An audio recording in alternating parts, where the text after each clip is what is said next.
Assalamualaikum warahmatullahi wabarakatuh. Bismillah, alhamdulillah, wassalatu wassalamu ala rasulillah wa ala alihi wa ashabihi wa mawalah, amma ba'du. Teman sekalian yang dimuliakan Allah subhanahu wa ta'ala, ultum pada malam hari ini saya akan sedikit menyampaikan makna dari ayat yang setiap sholat kita baca, tak lain dan tak bukan adalah surah Al-Fatihah. Di akhir surah Al-Fatihah disampaikan oleh Allah ada dua kelompok manusia yang kita berusaha menghindarinya, yakni ghairil maghdubi alaihim waladdallin. Ghairil maghdubi itu adalah orang yang dimurkai. Siapa itu orang yang dimurkai? Di dalam tafsir-tafsir klasik itu disampaikan tak lain dan tak bukan mereka adalah orang Yahudi. Kenapa mereka dimurkai oleh Allah? Karena mereka mengetahui kebenaran tapi tidak mengikuti.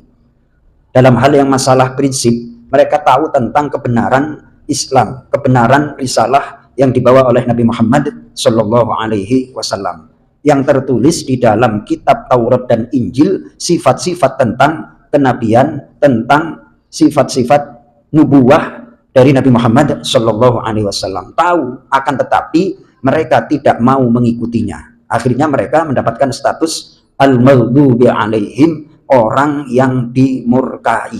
Jadi ini maknanya nanti luas berkembang, tidak hanya orang Yahudi, siapapun yang mengetahui kebenaran akan tetapi tidak mengikutinya berarti masuk dalam kelompok ghairil maghdubi. Kemudian waladdallin, dan juga bukan orang yang sesat. Sesat itu artinya tak tahu jalan. Sesat itu berarti tidak sampai tujuan. Kenapa bisa sesat? Karena dia tidak punya ilmu akan tetapi melakukan, ngamalin. Nggak ngerti ilmu HP, terus bongkar-bongkar HP, Mas Toto. Akhirnya bisa bongkar, nggak bisa pasang. Tuh, cuman ada dua aja. Yang satu tahu kebenaran tapi nggak mau mengamalkannya. Yang kedua adalah nggak tahu ilmunya tapi melakukannya. Nah, umat Islam itu agar terhindar dari dua sifat kelompok ini harus berilmu dan juga beramal.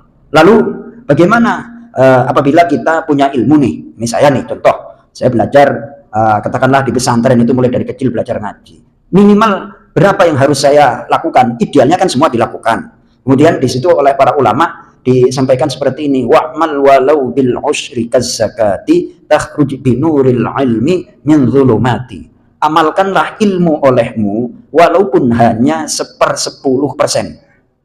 Maka apabila Anda punya ilmu diamalkan, takhruj binuril ilmi min zulumati, Anda akan keluar dari kegelapan membawa cahaya ilmu. Ilmu apa aja?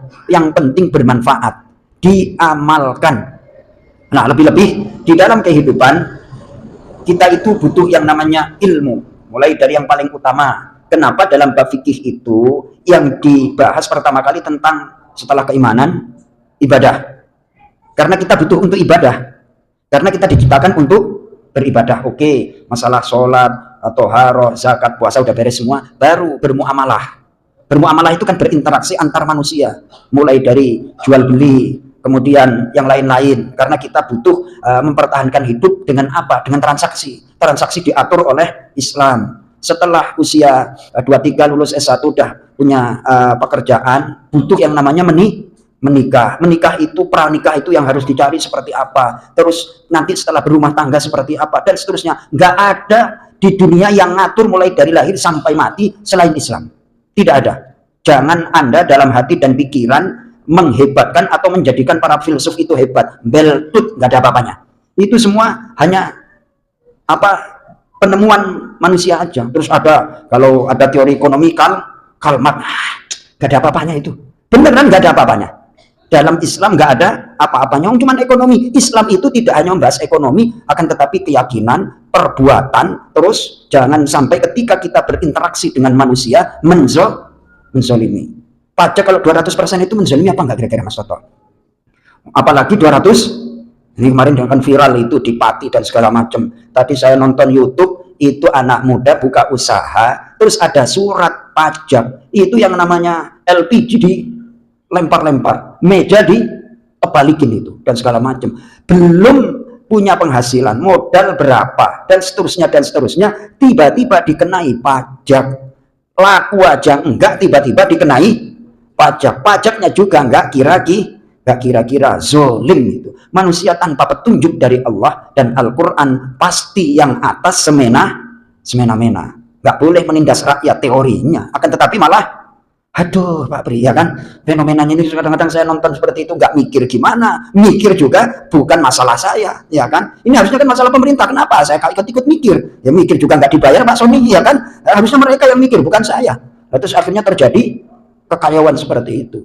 Maka ketika kita sholat mulai alhamdulillahirabbil alamin, mulai basmalah ihdinas shiratal mustaqim, berikan kami jalan petunjuk ke jalan yang lurus. Ada menarik di sini oleh para ulama. Kenapa tidak urzukna? Kenapa tidak engkau berikan rizki? Redaksinya kenapa engkau berikan petunjuk? Kata para ulama, kalau kita diberikan petunjuk akan mengantarkan menjadi orang yang bertakwa. Kalau orang yang bertakwa, wa may yattaqillaha yaj'al lahu makhraja wa yarzuqhu min haitsu la yahtasib. Takwa itu hidayah mengantarkan kepada takwa. Takwa itu mengantarkan kepada mendapatkan rezeki yang tak terduga-duga. Makanya ketika ihdinas shiratal mustaqim itu mencakup segalanya. Mudah-mudahan kita mendapatkan senantiasa hidayah dari Allah Subhanahu wa taala, menjadi orang yang bertakwa sehingga mendapatkan rezeki dari arah yang tak terduga-duga. Amin ya rabbal alamin. Assalamualaikum warahmatullahi wabarakatuh.